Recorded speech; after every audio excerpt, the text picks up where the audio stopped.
ಕರ್ನಾಟಕದ ಎಲ್ಲ ಔಷಧಿ ವ್ಯಾಪಾರಿಗಳಿಗೂ ನನ್ನ ನಮಸ್ಕಾರಗಳು. ಇವತ್ತು 77 ಡ್ರಗ್ ಇನ್ಸ್ಪೆಕ್ಟರ್ಸ್ನ ನೇಮಕಾತಿ ಮಾಡಿದ್ದಾರೆ. ನನ್ನ ಅಪಾಯಿಂಟ್ಮೆಂಟ್ ಆರ್ಡರ್ಸ್ ಎಲ್ಲ ಕೊಟ್ಟಿದ್ದಾರೆ. 223 ಡಿ-ಫಾರ್ಮಾ ಸ್ಟೂಡೆಂಟ್ಸ್ನ ಅಪ್ರೆಂಟಿಸ್ ಆಗಿ ತೊಗೊಂಡಿದ್ದಾರೆ. ಪ್ಲಸ್ ಅದಿಲ್ಲದೆ 700 ಜನರನ್ನ ರಿಕ್ರೂಟ್ ಮಾಡ್ಕೊತಾ ಇದ್ದಾರೆ. ಇದೆಲ್ಲ ಕ್ರೆಡಿಟ್ ಸನ್ಮಾನ್ಯ ಮುಖ್ಯಮಂತ್ರಿಗಳು ನಮ್ಮ ಸಿದ್ದರಾಮಯ್ಯ ಸಾಹೇಬ್ರಿಗೆ, ಹೆಲ್ತ್ ಮಿನಿಸ್ಟ್ರು ಗುಂಡೂರಾವ್ ಸಾಹೇಬ್ರಿಗೆ, ಹಾಗೂ ನಮ್ಮ ಪ್ರಧಾನ ಕಾರ್ಯದರ್ಶಿಗಳು ಹರ್ಷಗುಪ್ತಾ ಸಾಹೇಬರು, ಹಾಗೂ ನಮ್ಮ FDA ಕಮಿಷನರು ಶ್ರೀನಿವಾಸ ಸಾಹೇಬರಿಗೆ ಎಲ್ರಿಗೂ ನಮ್ಮ ಹೃತ್ಪೂರ್ವಕ ಧನ್ಯವಾದಗಳು. ಯಾಕಂದರೆ ಇಷ್ಟು ದಿನ ನಾವೇ ಹೇಳ್ತಾ ಇದ್ವಿ, ಆಫೀಸರ್ ಶಾರ್ಟೇಜ್ ಇದ್ದಾರೆ, ಅಕ್ಯೂಟ್ ಶಾರ್ಟೇಜ್ ಇದೆ, ಯಾವ ಥರ ಮಾಡ್ತೀರಾ ಜಿಯೋ ಟ್ಯಾಗಿಂಗ್ ಅಂತ ನಾವೇ ಕಷ್ಟ ಮಾಡ್ತಾಯಿದ್ದೀವಿ. ಇವತ್ತು ನಮಗೆ ಅಪಾಯಿಂಟ್ಮೆಂಟ್ ಮಾಡಿರೋದು ತುಂಬ ಸಂತೋಷ. ಇವತ್ತು ಡಿಪಾರ್ಟ್ಮೆಂಟಿಗೆ ತುಂಬ ಬಲ ಬಂದೈತೆ ಅಂತ ನಾವು ನಂಬ್ತೀವಿ. ಮತ್ತು ಈ ರೀಸೆಂಟಾಗಿ ಕಮಿಷನರ್ ಸಾಹೇಬರು ಮೊನ್ನೆ ಒಂದು ವರ್ಚುವಲ್ ಮೀಟಿಂಗ್ ಮಾಡಿದ್ರು 13ನೇ ತಾರೀಕು. ಹೆಚ್ಚು ಕಡಿಮೆ ಒಂದು 100 ಜನ ನಾವು ಪಾರ್ಟಿಸಿಪೇಟ್ ಮಾಡಿದ್ವಿ. ಅಂದರೆ ಕರ್ನಾಟಕ ರಾಜ್ಯದ ಎಲ್ಲ ಔಷಧಿ ವ್ಯಾಪಾರಿಗಳ ಸಂಘ, ಡಿಸ್ಟಿಕ್ ಸಂಘಗಳು ಎಲ್ಲರೂ ಭಾಗವಹಿಸಿದರು. ಎಲ್ಲರೂ ಅವರವರ ವ್ಯೂಸ್ ಎಲ್ಲ ಹೇಳಿದ್ರು. ನಾವು ಒಂದು ಪ್ರಪೋಸಲ್ ಕೊಟ್ಟಿದ್ವಿ. ನಾವು ಮೀಟಿಂಗ್ ಆಗಕ್ಕೆ ಮುಂಚೆ ನಾನು ಪ್ರಪೋಸಲ್ ಕೊಟ್ಟಿದ್ವಿ. ಹಾಗೂ ಆ ಮೀಟಿಂಗಲ್ಲಿ ನಮ್ಮ ಪ್ರಪೋಸಲ್ ಲೆಟರ್ನ ಪ್ರೆಸೆಂಟೇಷನ್ನ ಫುಲ್ ಓದೋದಕ್ಕೆ ನಮಗೆ ಅವಕಾಶ ಕೊಟ್ಟಿದ್ದಕ್ಕೆ ಕಮಿಷನರ್ ಸಾಹೇಬರಿಗೆ ನಮ್ಮ ಧನ್ಯವಾದಗಳು. ಈಗ ಅದರಲ್ಲಿ ನಾವು ಕೆಲವೆಲ್ಲ ನ್ಯೂನ್ಯತೆಗಳೆಲ್ಲ ಮೀಟಿಂಗ್ ನಡೆಯೋಕ್ಕೆ ಮುಂಚೆ ನಾವು ಹೇಳಿದ್ವಿ. ಈಗ ಮೀಟಿಂಗ್ ಆದಮೇಲೆ ಇದರಲ್ಲಿ ಸ್ವಲ್ಪ ಕೆಲವೆಲ್ಲ ಬಂದ್ಬಿಟ್ಟು ಅಡ್ವಾಂಟೇಜಸ್ಸು ಮತ್ತು ಡಿಸ್ಅಡ್ವಾಂಟೇಜಸ್ ಎಲ್ಲ ಸ್ಟಡಿ ಮಾಡಿ ನಾಳೆ ಒಂದು ಪ್ರಪೋಸಲ್ ಕೊಡ್ತಾಯಿದ್ದೀವಿ. ಅದರಲ್ಲಿ ಅದ್ರ ಪ್ರೋಗ್ರಾಮ್ ಮಾಡಿದ್ರೆ ನಮಗೆ ಭಾರಿ ಅನುಕೂಲ ಆಗುತ್ತೆ ಸಾಹೇಬ್ರೆ. ಈಗ ನಮ್ಮ ಔಷಧಿ ವ್ಯಾಪಾರಿಗಳು ಭಾಳ ಜಾಗೃತರಾಗಿರ್ಬೇಕು.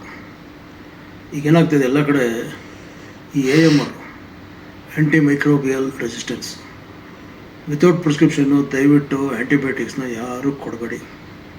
ನಿಮ್ಮನ್ನು ಟೆಸ್ಟ್ ಪರ್ಚೇಸ್ ಮಾಡೋದಕ್ಕೆ ಎಲ್ಲರೂ ಬಂದು ಮಾಡ್ತಾಯಿದ್ದಾರೆ. ಈಗ ಪೊಲೀಸ್ ಡಿಪಾರ್ಟ್ಮೆಂಟಿದ್ರೆ ಟೆಸ್ಟ್ ಪರ್ಚೇಸ್ ಮಾಡ್ತಾರೆ, ಆ್ಯಂಟಿಬಯೋಟಿಕ್ಸ್ ಕೊಡ್ತಾಯಿದ್ದೀರಾ ಅಂತ ಮಾಡ್ತಾಯಿದ್ದಾರೆ, ಹ್ಯಾಬಿಟ್ ಫಾರ್ಮಿಂಗ್ ಡ್ರಗ್ಸನ್ನು ಕೊಡ್ತಾಯಿದ್ದೀರಾ ಅಂತ ಬರ್ತಾಯಿದೆ, ನಾರ್ಕೋಟಿಕ್ಸ್ ಬರ್ತಾಯಿದೆ. ದಯವಿಟ್ಟು ಡಾಕ್ಟರ್ ಚೀಟಿ ಇಲ್ಲದೆ ಯಾವುದೇ ಒಂದು ಮೆಡಿಸನ್, ಆ್ಯಂಟಿಬಯೋಟಿಕ್ಸ್ ಆಗಲಿ ಅಥವಾ ಹ್ಯಾಬಿಟ್ ಫಾರ್ಮಿಂಗ್ ಆಗಲಿ, schedule H1, H drugs, schedule X ಯಾವುದೂ ಡಿಸ್ಪೆನ್ಸ್ ಮಾಡಬೇಡಿ. ಭಾರಿ ಜಾಗೃತ ಆಗಿರ್ರಿ. ಒಂದು ಅವೇರ್ನೆಸ್ ಆಗಿ ತಗೊಳ್ಳಿ. ಹಾಗೂ ರಿಟೇಲ್ ಔಷಧಿ ವ್ಯಾಪಾರಿಗಳು ದಯವಿಟ್ಟು ಮೆಡಿಸಿನ್ಸ್ನ ಆಥರೈಸ್ಡ್ ಸ್ಟಾಕಿಸ್ಟಿಂದ ಮಾತ್ರ ಪರ್ಚೇಸ್ ಮಾಡಿ. ಬ್ಯಾಚ್ ನಂಬರ್ಸ್ ಎಲ್ಲ ಚೆಕ್ ಮಾಡಿ ತಗೊಳ್ಳಿ, ಎಕ್ಸ್ಪೈರಿ ಡೇಟ್ಸ್ ಚೆಕ್ ಮಾಡಿ ತಗೊಳ್ಳಿ. ಆಮೇಲೆ ಪೇಮೆಂಟ್ಸು ಆದಷ್ಟು ಆನ್ಲೈನ್ ಪೇಮೆಂಟೇ ಮಾಡಿ. ಥ್ರೂ ಬ್ಯಾಂಕ್ NEFTಯಿಂದ ಮಾಡಿ ಅಥವಾ RTGS ಥರ ಮಾಡಿ. UPI ಜಾಸ್ತಿ ಯೂಸ್ ಮಾಡಬೇಡಿ. ಈಗ UPIಯಲ್ಲಿ ಜಾಸ್ತಿ ಟ್ರಾನ್ಸಾಕ್ಷನ್ ಮಾಡಿದ್ರೆ ನೆಕ್ಸ್ಟ್ GSTಯಿಂದ ಬರ್ತಾರೆ. ಸೊ ನೀವು ಏನೇ ಬಂದ್ಬಿಟ್ಟು ಟ್ರಾನ್ಸಾಕ್ಷನ್ ಮಾಡೋದು ಬಿಸ್ನೆಸ್ದು ಅಂತ ಲಿಂಕ್ ಆಗುತ್ತೆ. ಅದರಿಂದ ಅದು ಸ್ವಲ್ಪ ಜಾಗ್ರತೆ ಆಗಿರ್ರಿ. ಹಾಗೂ ನಮ್ಮ ಅಸೋಸಿಯೇಷನಿಂದ ಭಾಳ ಒಂದು ಲಾಂಗೆಸ್ಟ್ ಪೆಂಡಿಂಗ್ ಅಂತಂದರೆ 2000ನೇ ಇಸ್ವಿಯಿಂದ ನಾವು ಫೈಟ್ ಮಾಡ್ಕೊಂಬರ್ತಾಯಿದ್ದೀವಿ. Restriction of grant of license ಅದು ಗೌರ್ಮೆಂಟ್ ಹತ್ರ, ನಮ್ಮ ಡ್ರಗ್ ಡಿಪಾರ್ಟ್ಮೆಂಟ್ ಹತ್ರ ಅದೊಂದು ಫೈಟ್ ನಡೀತಾನೇ ಇದೆ. ಆ ಕಮಿಟಿ ರಿಪೋರ್ಟ್ ಎಲ್ಲ ಹಾಗೆ 2000ನೇ ಇಸ್ವಿಯಿಂದ ಹಾಗೆ ಪೆಂಡಿಂಗಲ್ಲಿದೆ. ಅದು ಮೋಸ್ಟ್ಲಿ ಈಗ ನಮ್ಮ ಹೊಸ ಕಮಿಷನರ್ FDA ಕಮಿಷನರ್ಗೆ ಅದು ಗೊತ್ತಿದೆಯಾ ಅನ್ನೋದು ನಮ್ಗೆ ಗೊತ್ತಿಲ್ಲ, ಅಥವಾ ಡಿಪಾರ್ಟ್ಮೆಂಟಿಂದ ಸಪ್ರೆಸ್ ಆಗಿದೆಯಾ ಅನ್ನೋದು ಗೊತ್ತಿಲ್ಲ. ಸೊ ಅದೊಂದಿದೆ. ಕಮಿಷನರ್ ಹತ್ರ ಅದೊಂದು ರೆಪ್ರೆಸೆಂಟೇಷನ್ ಕೊಡಬೇಕು ಅಂತ ಇದ್ದೀವಿ. ಮತ್ತು ಈಗೇನಾಗಿದೆ ಕರ್ನಾಟಕದಲ್ಲಿ, ಅದು ಪರ್ಟಿಕ್ಯುಲರ್ ಬೆಂಗಳೂರಲ್ಲಿ ಭಾಳಷ್ಟು ಹೊಸ ಲೈಸೆನ್ಸ್ಗಳು ಹೊಸದು ಇಷ್ಟ ಬಂದಾಗ ಕೊಡ್ತಾಯಿದ್ದಾರೆ. ಅದು ರೆಸ್ಟ್ರಿಕ್ಷನ್ ಇಲ್ಲದೆ ಹೋಗ್ತಾನೇ ಐತೆ. ಅದು ಸ್ವಲ್ಪ ಕಂಟ್ರೋಲ್ ಮಾಡಬೇಕು. ಅದು ಕಂಟ್ರೋಲ್ ಮಾಡಿದ್ರೆ ಈಗ ಎಕ್ಸಿಸ್ಟಿಂಗ್ ಇರೋರು ಯಾವ ಥರ ಮಾಡ್ಬೋದು ಅಂತ ನಾವು ಪ್ಲ್ಯಾನ್ ಮಾಡ್ಬೋದು. ಮೊನ್ನೆ ತಾವು ಕಮಿಷನರ್ ಸಾಹೇಬ್ರು ಸ್ಟೇಟ್ಮೆಂಟಲ್ಲಿ ಕೊಟ್ಟಿದ್ರು, ಭಾಳಷ್ಟು ಮೆಡಿಕಲ್ ಸ್ಟೋರ್ಗಳಲ್ಲಿ ಫಾರ್ಮಸಿಸ್ಟ್ಗಳ ಇಲ್ಲ, ಅದೆಲ್ಲ ಜಿಯೋ ಟ್ಯಾಗಿಂಗ್ ಮಾಡಿದಾಗ ಎಲ್ಲ ಗೊತ್ತಾಗುತ್ತೆ ಅಂತ ಹೇಳ್ತಾಯಿದ್ರು. ಸಾಹೇಬ್ರೆ, ಜಿಯೋ ಟ್ಯಾಗಿಂಗ್ ಮಾಡೋದ್ರಿಂದ ಫಾರ್ಮಸಿಸ್ಟ್ ಕೊರತೆ ಇರೋದನ್ನು ಫುಲ್ಫಿಲ್ ಮಾಡೋಕ್ಕೆ ಆಗಲ್ಲ. ಜಿಯೋ ಟ್ಯಾಗಿಂಗ್ ಮಾಡಿ ಅದು ಒಳ್ಳೆಯದು, ಬಟ್ ಅದರಲ್ಲಿ ಭಾಳಷ್ಟು ಚೇಂಜಸ್ ಅಡಿಷ್ನಲ್ ಆಗಬೇಕು. ಇಲ್ಲಿ ಬೇಸಿಕ್ಕಾಗಿ ಆಗಬೇಕಾಗಿರೋದೇನೆಂದರೆ ಅಪ್ಡೇಟ್ ಆ್ಯಂಡ್ ಅಪ್ಗ್ರೇಡ್ ಎರಡು ಕಡೆನೇ ಆಗಬೇಕು. ರೆಗ್ಯುಲೇಟ್ರಿಯಲ್ಲೂ ಬಂದ್ಬಿಟ್ಟು ಅಪ್ಡೇಟ್ ಆಗಬೇಕು, ಅಪ್ಗ್ರೇಡ್ ಆಗಬೇಕು. ಕೆಮಿಸ್ಟಲ್ಲೂ ಬಂದ್ಬಿಟ್ಟು ಅಪ್ಡೇಟ್ ಆಗಬೇಕು, ಅಪ್ಗ್ರೇಡ್ ಆಗಬೇಕು. ಈ ಕೆಮಿಸ್ಟಲ್ಲಿ ಅಪ್ಡೇಟು ಮತ್ತು ಅಪ್ಗ್ರೇಡ್ ಆಗಬೇಕು ಅಂದರೆ ಫಸ್ಟು ಗ್ರ್ಯಾಂಟ್ ಮಾಡ್ತಾರೋ ಹೊಸ ಲೈಸೆನ್ಸ್ಗಳನ್ನ ನೀವು ತಾತ್ಕಾಲಿಕವಾಗಿ ನಿಲ್ಲಿಸಬೇಕು. ನೀವು ಈ ಕಡೆ ಲೈಸೆನ್ಸು ಕೊಡ್ತಾಯಿದ್ರೆ ಈ ಕಡೆ ಬಂದ್ಬಿಟ್ಟು ಅದು ರಿಸ್ಟ್ರಿಕ್ಷನ್ ಇಲ್ಲದೆ ಬರ್ತಾ ಇರುತ್ತೆ. ಅದರಿಂದ ನೆಕ್ಸ್ಟ್ ಲೈಸೆನ್ಸ್ ಕೊಡುವಾಗ ದಯವಿಟ್ಟು ಅದಕ್ಕೆ ನಾವು ಒಂದು ರೆಪ್ರೆಸೆಂಟೇಷನ್ ಕೊಡ್ತೀನಿ. ನಾನು ಅದು ಏನೇನು ಆಗ್ತಿದೆ ಅಂತೇಳಿ ಒಂದು ಸ್ಟ್ಯಾಂಡರ್ಡ್ ಆಪ್ರೇಟಿಂಗ್ ಪ್ರೊಸೀಜರನ್ನು ನಾವು ಕೊಡ್ತಾಯಿದ್ದೀವಿ. ನಾವು ಅದ್ರ ಮುಖಾಂತರ ನೀವು ದಯವಿಟ್ಟು ಫಸ್ಟು ಪ್ರಿಫರೆನ್ಸು ಫಾರ್ಮಸಿಸ್ಟಿಗೆ ಕೊಡಿ. ಆಮೇಲೆ ಬಂದ್ಬಿಟ್ಟು ಕಳೆದ ಹೆಚ್ಚು ಕಡಿಮೆ ಒಂದು 20 ವರ್ಷದಿಂದ ನಮ್ಮ ಫೈಟ್ ನಡೀತಾರೆ. 20 ವರ್ಷದಿಂದ 20 ವರ್ಷ ನಾವು ಅದೇ ಹೇಳ್ಕೊಂಬರ್ತಾ ಇದ್ದೀವಿ, ಸ್ಟಾಪ್ ಮಾಡಿ ಲೈಸೆನ್ಸ್ ಕೊಡೋ ಸ್ಟಾಪ್ ಮಾಡಿ ಅಂತ. ಇದೊಂಥರ ಹೆಂಗಾಗ್ಬಿಟ್ಟಿದೆ ಅಂದರೆ ಗ್ರ್ಯಾಂಟ್ ಆಫ್ ರಿಟೇಲ್ ಲೈಸೆನ್ಸ್ ಒಂಥರ ಸ್ಕ್ಯಾಮ್ ಥರ ನಡೀತಾ ಐತೆ. ಯಾವಾಗ ಅದು ನಿಲ್ಲಿಸ್ತಿರೋ ಇದೆಲ್ಲ ಒಂದು ಸ್ವಲ್ಪ ಸ್ಟ್ರೀಮ್ಲೈನ್ ಆಗುತ್ತೆ. ಮತ್ತು ಇನ್ನೊಂದು, ಕಳೆದ 20 ವರ್ಷದಿಂದ ನಮ್ಮ ರಿಟೇಲರ್ಸಲ್ಲಿ ಯಾರ್ಯಾರು ಫಾರ್ಮಸಿಸ್ಟ್ ಇಲ್ಲದೆ ನೀವುಗಳೇ ಲೈಸೆನ್ಸ್ ಕೊಟ್ಟೆಲ್ಲ ಮಾಡಿದಿರೋ ಅಂಥವ್ರಿಗೆ ಒಂದು ಸರ್ಟಿಫಿಕೇಟ್ ಆಫ್ ಪ್ರಾಕ್ಟೀಸ್ ಅಂತ ಒಂದು ತೊಗೊಂಬನ್ನಿ ಸರ್. ಒಂದು 6 ತಿಂಗಳು ಕ್ರ್ಯಾಶ್ ಕೋರ್ಸ್ ಥರ ತೊಗೊಂಬನ್ನಿ, ಅದೊಂದು ಟ್ರೈನಿಂಗ್ ಥರ ಕೊಡಿ. ಯಾಕಂದರೆ ನಾವು ಈಗ ಕೊಡ್ತಾ ಇರೋದೇ ಬಂದ್ಬಿಟ್ಟು ಫಿನಿಶ್ಡ್ ಪ್ರಾಡಕ್ಟ್. ನಾವು ಬಂದ್ಬಿಟ್ಟು ಬ್ರ್ಯಾಂಡ್ ನೇಮ್ಸ್ ಏನಿದೆ ಅದನ್ನು ಮಾಡ್ತಾಯಿದ್ದೀವಿ ಅಷ್ಟು, ನಾವಿಲ್ಲಿ ಡಿಸ್ಪೆನ್ಸ್ ಮಾಡ್ತಾಯಿಲ್ಲ, ಕಾಂಪೌಂಡಿಂಗ್ ಮಾಡ್ತಾಯಿದ್ದೆ.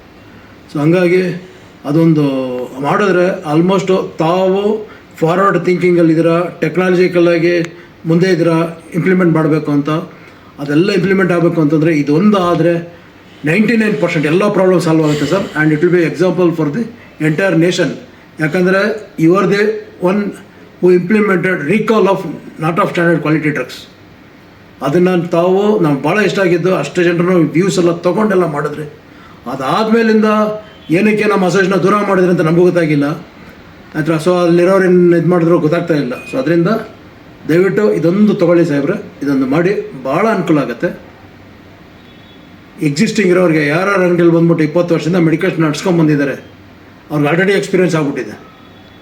ಸೊ ಅವ್ರಿಗೆಲ್ಲ ಬಂದ್ಬಿಟ್ಟು ಒಂದು ಸರ್ಟಿಫಿಕೇಟ್ ಪ್ರಾಕ್ಟೀಸ್ ಅಂತ ಕೊಟ್ಟರೆ ಒಂದು 6 ತಿಂಗಳು ಹೆಂಗಿದ್ರು ತಾವು ಅಡ್ಮಿನಿಸ್ಟ್ರೇಟರ್ ಆಗಿದ್ದೀರಾ ಫಾರ್ಮಸಿ ಕೌನ್ಸಿಲಲ್ಲಿ, ತಾವು ಒಂದು ಕ್ರ್ಯಾಶ್ ಕೋರ್ಸ್ ಥರ ಮಾಡಿ ಎಲ್ಲ ಕೆಮಿಸ್ಟ್ಗಳಿಗೂ ಆ ಕೆಮಿಸ್ಟ್ ಫೆಟರ್ನಿಟಿಗೆ ನೀವು ಕಾಪಾಡ್ದಂಗೆ ಆಗುತ್ತೆ. ಇದು ನಮ್ಮ ಒಂದು ಕಳಕಳೆಯ ವಿನಂತಿ. ದಯವಿಟ್ಟು ನಾನು ಮಾಡಿಕೊಡಿ ಸಾಹೇಬ್ರೆ. ಮೊದಲಿಗೆ ಫಸ್ಟು ಇವಾಗ ಲೈಸೆನ್ಸ್ ಕೊಡೋದನ್ನು ದಯವಿಟ್ಟು ತಾತ್ಕಾಲಿಕವಾಗಿ ನಿಲ್ಲಿಸಿ. ಮೊನ್ನೆ ತಾವು ಫಾರ್ಮಸಿ ಕೌನ್ಸಿಲಲ್ಲಿ ರಿನ್ಯೂವಲ್ಗೆ ಅಪ್ಗ್ರೇಡೇಷನ್ ಮಾಡೋಕ್ಕೋಸ್ಕರ ನಿಲ್ಲಿಸ್ದಂಗೆ ಇದನ್ನು ಅದೇ ಥರ ಮಾಡಿ ಭಾಳ ಒಳ್ಳೆಯದಾಗುತ್ತೆ, ಎಲ್ರಿಗೂ ಒಳ್ಳೆಯದಾಗುತ್ತೆ, ಒಂದು ಕಂಪ್ಲೀಟ್ ಸ್ಟ್ರೀಮ್ಲೈನ್ ಆಗುತ್ತೆ. ಮತ್ತು ಇನ್ನೊಂದು ಇಂಪಾರ್ಟೆಂಟ್ ಆಗಿರೋದು, ತಾವು ಫಾರ್ಮಸಿ ಕೌನ್ಸಿಲ್ ಅಡ್ಮಿನಿಸ್ಟ್ರೇಟರ್ ಆಗಿದ್ದೀರಾ, ಫಾರ್ಮಸಿ ಕೌನ್ಸಿಲ್ ಮುಖಾಂತರ ಹೆಚ್ಚು ಕಡಿಮೆ ಮೆಡಿಕಲ್ ಸ್ಟೋರಲ್ಲಿ 40 to 50% ಯಾರ ಹತ್ರನೂ ಸಾಫ್ಟ್ವೇರ್ ಇಲ್ಲ ಸಾಹೇಬ್ರೆ. ಓಪನ್ನಾಗಿ ಮಾತಾಡ್ಬೇಕು ಸಾಹೇಬ್ರೆ, ಸಾಫ್ಟ್ವೇರ್ ಇಲ್ಲ. ನೀವು ಫಾರ್ಮಸಿ ಕೌನ್ಸಿಲಿಂದ ಎಲ್ಲ ಅಂಗಡಿಗೂ ಫ್ರೀ ಸಾಫ್ಟ್ವೇರ್ ಕೊಡಿ. ಆ ಸಾಫ್ಟ್ವೇರಿಂದನೇ ಬಂದ್ಬಿಟ್ಟು ಶೆಡ್ಯೂಲ್ಡ್ H1 X ಯಾವುದು ಸೇಲ್ ಆಗಿದೆಯೋ ಆ ಡೇಟಾ ಬಂದ್ಬಿಟ್ಟು ಹಾಗೆ ಅವ್ರು ಎಕ್ಸ್ಪೋರ್ಟ್ ಮಾಡೋಂಗೆ ಬರಲಿ, ಸ್ಟ್ರೀಮ್ಲೈನ್ ಆಗಿಬಿಡಲಿ. Karnataka very technologically developed state ಅಂತ ಬರಲಿ ಸಾಹೇಬ್ರೆ. ಇದು ಎಲ್ಲರಿಗೂ ಗೌರವ ಇದು. ಸೊ ಅದು ಯಾವಾಗ ಅದೆಲ್ಲ ಇಂಪ್ಲಿಮೆಂಟ್ ಆಗುತ್ತೋ ಆಟೋಮೆಟಿಕ್ಕಾಗಿ ಎಲ್ಲ ಸ್ಟಾಪ್ ಆಗುತ್ತೆ. ಮತ್ತು ಇನ್ನೊಂದು ಆಲ್ರೆಡಿ ನಮ್ಮ ಫೈಟ್ ಇರೋದು ಈ online discounts, unregulated online. So ಅದೆಲ್ಲ ಬಂದ್ಬಿಟ್ಟು ಆಮೇಲೆ ಅದನ್ನು ನಾವು ಸೆಂಟ್ರಲ್ ಗೌರ್ಮೆಂಟ್ ಹೆಂಗಿದ್ರು ಕಾಮರ್ಸ್ಗೆಲ್ಲ ಅಮೆಂಡ್ಮೆಂಟ್ಸನ್ನು ಮಾಡ್ತಾ ಇದ್ದಾರೆ. ಸೊ ಅದು ಮಾಡಿದಾಗ ಅದೆಲ್ಲ ಸರಿಯಾಗ್ಬೋದು ಅಂತ ಒಂದು ನಂಬಿಕೆ. ಬಟ್ ಇವಾಗ ಅಟ್ ಪ್ರೆಸೆಂಟ್ ಸಾಹೇಬ್ರೆ ದಯವಿಟ್ಟು ಈ ಜಿಯೋ ಟ್ಯಾಗಿಂಗಲ್ಲಿ ಸ್ವಲ್ಪ ಮಾಡಿಫಿಕೇಷನ್, ಅಪ್ಡೇಷನ್ನು ಮತ್ತು ಅಪ್ಗ್ರೇಡೇಷನ್ ಆಗಬೇಕು. ಅದಕ್ಕೆ ನಾವು ಪ್ರಪೋಸಲ್ ಕೊಡ್ತಾಯಿದ್ದೀವಿ. ಎರಡನೇದು, ತಾತ್ಕಾಲಿಕವಾಗಿ ರೀಟೇಲ್ ಲೈಸೆನ್ಸ್ ಕೊಡೋದನ್ನು ದಯವಿಟ್ಟು ನಿಲ್ಲಿಸ್ಬಿಡಿ ಸಾಹೇಬ್ರೆ. ಸ್ವಲ್ಪ ದಿನ ಕೊಡಿ. ಅಕಸ್ಮಾತ್ ಕೊಡಲೇಬೇಕು ಅನ್ನೋಂಗಿದ್ರೆ ಈಗ ಇಮ್ಮಿಡಿಯೇಟಾಗಿ ಫಾರ್ಮಸಿಸ್ಟಿಗೆ ಮಾತ್ರ ಕೊಡಿ. ಮತ್ತು ಬಂದ್ಬಿಟ್ಟು ಈ ಅಳುಬರು ಯಾರಿದ್ದಾರೆ ಅವ್ರಿಗೆಲ್ಲ ಬಂದ್ಬಿಟ್ಟು ಒಂದು 6 ತಿಂಗಳು ಕ್ರ್ಯಾಶ್ ಕೋರ್ಸ್ ಥರ ಮಾಡಿ ತಾವು ಅದನ್ನೊಂದು ಮಾಡಿಕೊಟ್ರೆ ಟೋಟಲ್ ಕರ್ನಾಟಕದಲ್ಲಿ ಫಾರ್ಮಸಿಸ್ಟ್ ಇಶ್ಯೂನೇ ಸಾಲ್ವ್ ಆಗ್ಬಿಡುತ್ತೆ. ಅಪ್ಡೇಟು ಮತ್ತು ಅಪ್ಗ್ರೇಡ್ ಮಾಡೋದು. ಅಪ್ಡೇಟ್ ಮಾಡಬೇಕಂದ್ರೆ ಎಲ್ಲ ಅಂಗಡಿಯಲ್ಲೂ ಬಂದ್ಬಿಟ್ಟು ನ್ಯೂನತೆ ತರಬೇಕು ಅಂತಂದರೆ ಒಂದು ಕಡೆ ಬಂದ್ಬಿಟ್ಟು ನೀವು ಲೈಸೆನ್ಸ್ ಕೊಡೋದನ್ನ ನಿಲ್ಲಿಸಿದ್ರೆ ಇದನ್ನು ಆಟೋಮೆಟಿಕ್ಕಾಗಿ ತರ್ಬೋದು, ಎಲ್ಲ ಡಿಗ್ನಿಫೈಡ್ ಆಗುತ್ತೆ. ಇವತ್ತೇನಾಗ್ತಿದೆ ಸಾಹೇಬ್ರೆ, ರೀಟೇಲ್ ಮೆಡಿಕಲ್ ಸ್ಟೋರ್ ನಡೆಸಬೇಕು ಅಂತಂದರೆ OTT ಸಬ್ಸ್ಕ್ರಿಪ್ಷನ್ ಥರ ನಡೀತೈತೆ. ನೆಟ್ಫ್ಲಿಕ್ಸು, ಅಮೆಝಾನು, ಜಿಯೋ ಹಾಟ್ಸ್ಟಾರು ಇವಕ್ಕೆಲ್ಲ ನಾವು ಇದು ಸಬ್ಸ್ಕ್ರಿಪ್ಷನ್ ತೊಗೊಂಡಾಗೆ ಡ್ರಗ್ ಲೈಸೆನ್ಸ್ ತೊಗೊಬೇಕು, GST ಸರ್ಟಿಫಿಕೇಟ್ ತೊಗೊಬೇಕು, establish business, safeguard the retail chemist safeguard ಆಗಬೇಕು ಅಂದರೆ ರಿಟೇಲ್ ಕೆಮಿಸ್ಟ್ನ ಸ್ಲೋವಾಗಿ ನಾವು ಅಪ್ಡೇಟು ಮತ್ತು ಅಪ್ಗ್ರೇಡ್ ಮಾಡಬೇಕು. ಅಪ್ಡೇಟ್ ಮಾಡಬೇಕಂದ್ರೆ ಎಲ್ಲ ಅಂಗಡಿಯಲ್ಲೂ ಬಂದ್ಬಿಟ್ಟು ಸಾಫ್ಟ್ವೇರ್ ಇರಬೇಕು. ಸಾಫ್ಟ್ವೇರ್ ನಾವು ಆ್ಯಕ್ಚುಲಿ ಸಬ್ಸಿಡೈಸಾಗಿ ಕೊಡಬೇಕಂತಂದರೆ ಬೇರೆ ಮಾತುಕತೆ ಮಾಡ್ತಾರೆ, ಫ್ರೀ ಸಾಫ್ಟ್ವೇರ್ ಕೊಟ್ಬಿಡೋಣ ಅಂತ. ಅದನ್ನು ತಾವು ನಮ್ಮ ಫಾರ್ಮಸಿ ಕೌನ್ಸಿಲಿಂದ ಫ್ರೀ ಸಾಫ್ಟ್ವೇರ್ ಕೊಡಿ. ಎಲ್ಲರೂ ಬಂದ್ಬಿಟ್ಟು ಟೆಕ್ನಾಲಜಿಕಲಿ ಡೆವಲಪ್ ಆಗ್ತಾರೆ. ಎರಡನೇ ನೆಕ್ಸ್ಟು ಎಲ್ಲ ಅಂಗಡಿಯಲ್ಲೂ ವಾಲಂಟಿಯರ್ ಬಂದ್ಬಿಟ್ಟು CCTV ಪ್ರೊವಿಷನ್ ಮಾಡಿಸೋಣ. ಸೊ ನೆಕ್ಸ್ಟು ಜಿಯೋ ಟ್ಯಾಗಿಂಗ್ ತಾವು ಮಾಡ್ತಾಯಿದ್ದೀರಾ. ಜಿಯೋ ಟ್ಯಾಗಿಂಗಲ್ಲಿ ಸ್ವಲ್ಪ ಅಡಿಷನ್ಗಳೆಲ್ಲ ಇದೆ ಸಾಹೇಬ್. ಅದೆಲ್ಲ ಮಾಡಿದ್ರೆ Karnataka will be the first state to implement technologically updated version of the pharmacies, and all credit goes to your good self and our Karnataka government. Kindly do our needful sir.